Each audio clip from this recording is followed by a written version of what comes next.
అందరికీ నమస్కారం. ముందుగా శ్రీ వైఎస్ జగన్మోహన్ రెడ్డి గారికి హృదయపూర్వకంగా ధన్యవాదాలు తెలియజేసుకుంటున్నాను. వైఎస్ఆర్సీపీ అధికార ప్రతినిధిగా ఇంత గొప్ప బాధ్యతను నా భుజాలపై పెట్టినందుకు ఆయనకి ఎప్పటికీ కృతజ్ఞురాలనై ఉంటాను. ఈ బాధ్యతను ఖచ్చితంగా ఆయన గర్వించగలిగినట్లుగా నిర్వర్తిస్తాను అని మనస్ఫూర్తిగా మీడియా మిత్రులందరికీ, చూసే ప్రజలకి కూడా తెలియజేసుకుంటున్నాను. అలాగే ఇది నా మొట్టమొదటి మీడియా సమావేశం. ఇక్కడున్న అన్న మీరంతా కూడా సపోర్ట్ చేయాలి, మీరందరూ ఆశీర్వదించాలి. ముందుగా అందరికీ దసరా శుభాకాంక్షలు. ఈ పండుగని మనము మహిళా శక్తికి నిదర్శనంగా జరుపుకుంటూ ఉంటాం కదా. కానీ గత కొన్ని నెలలుగా రాష్ట్రంలో జరుగుతున్నటువంటి సంఘటనలు చూస్తుంటే అసలు మహిళలకి ఏం గౌరవం దక్కుతోంది ఈ రాష్ట్రంలో అనే ప్రశ్న మొదలైంది నాలో. మహిళలు, చిన్నారులు, బాలికలు ప్రతి ఒక్కళ్ల మీద హత్యలు, అత్యాచారాలు అసలు ఇవి నిత్యకృత్యం అయిపోయాయని చెప్పుకోవచ్చు. ఒక మహిళ హోంమంత్రిగా ఉన్న ఈ రాష్ట్రంలో ఏ వైపు నుంచి మహిళలపై దాడులు జరుగుతాయో తెలియని పరిస్థితి. వీధికొకళ్ళు అసలు పేట్రెగిపోతున్నారంతే. నిజంగా మాట్లాడాలి అంటే వాళ్ళని ఏమని సంబోధించాలో నాకు అర్థం కావట్లేదు. కానీ వయసుతో సంబంధం లేదు, ఆడవాళ్లైతే చాలు అన్నట్లుగా ప్రవర్తిస్తున్నారు. ఇంత జరుగుతున్నా కూడా చంద్రబాబు నాయుడు గారికి, కూటమి ప్రభుత్వానికి చీమ కుట్టినట్లయినా లేదు. అధికారంలోకి వచ్చి 4 నెలలైంది. ఈ 4 నెలల్లో కూడా ఎన్ని సంఘటనలు. అసలు నాకు అర్థం కాని విషయం ఏంటంటే వీళ్ళకి ఇంత ధైర్యం ఎక్కడి నుంచి వస్తోందో నాకు అర్థం కావట్లా. అంటే పైన ఉన్నది మనవాళ్లే, ఏం జరిగినా చూసుకుంటారు అనేటువంటి ఒక ధైర్యమా, మనన్నేవాడు అడుగుతాడ్రే అనేటువంటి ఒక ధీమానా ఏంటి అసలు? ఇక మన డిప్యూటీ సీఎం గారి ఇలాకాలో జానీలైతే తెగ పేట్రేగిపోతున్నారండి, తెగ.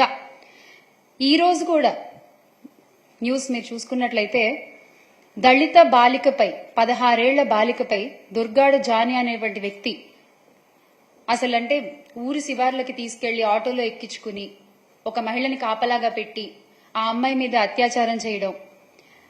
ఆయనెవరు? ఈ దుర్గాడ జానీ అనే వ్యక్తి ఆ తెలుగుదేశం పార్టీ పట్టణ అధ్యక్షురాలి భర్త, విజయలక్ష్మి గారు ఆవిడ పేరు. ఆవిడ భర్త, ఆవిడ మాజీ కౌన్సిలర్ కూడా.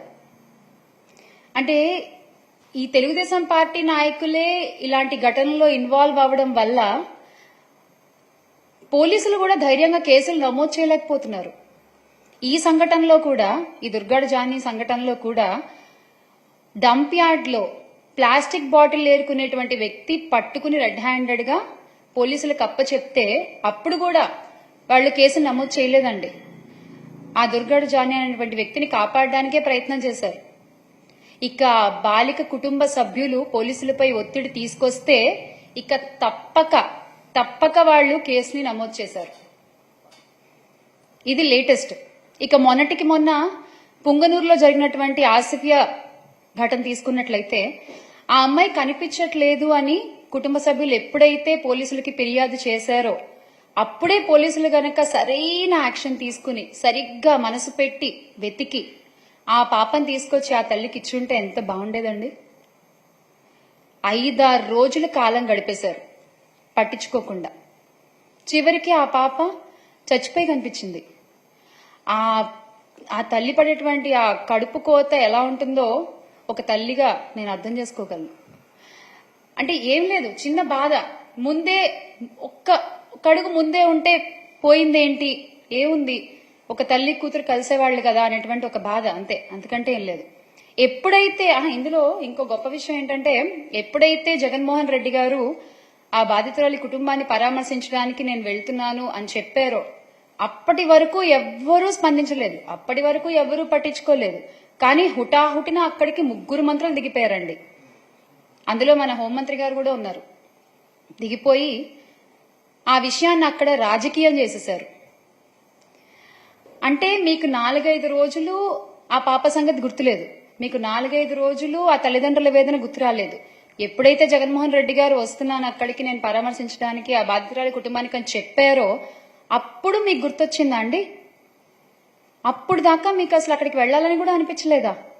నిజంగానా? ఏదేమైనా ఆ ఆసిఫియా అయితే ఈ లోకం నుంచి వెళ్ళిపోయింది. చాలా చాలా బాధాకరమైన విషయం ఇది. ఆ తల్లికి అమ్మ ఎస్ మేమందరం ఉన్నాం మీకు, మీరు అధైర్యపడద్దు. ఇది ఆసిఫియా సంగతి.